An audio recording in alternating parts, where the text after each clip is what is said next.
So under the head of whether the particular investment is dependent upon the level of income or not, there are two types of investment. First is your induced investment.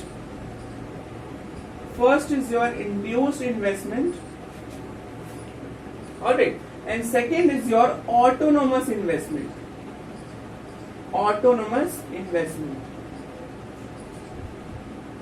Induced and autonomous investment.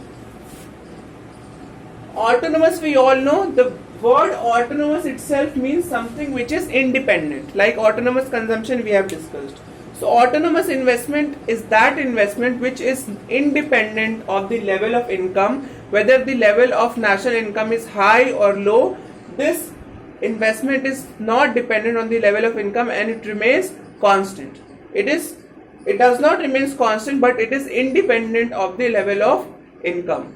The level of income does not affect the autonomous investment. As far as your induced investment is concerned, it is dependent upon the level of income and it is the direct function of the level of income. That means जितनी ज़्यादा हमारी national income बढ़ेगी उतना ज़्यादा हमारा investment increase होगा.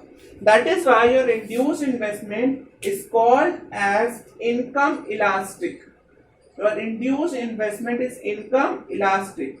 That means the change in income is affecting the induced investment. That is why it is known as income elastic. Whereas your autonomous investment, it is independent of the level of income, thus it is known as income inelastic. That means the change in income will not affect the level of autonomous investment. Now let us see the diagrams of induced and autonomous investment, that how can we show the induced and autonomous investment with the help of the diagram. But before discussing that, write the assumption that Keynes assumed investment as the autonomous in nature.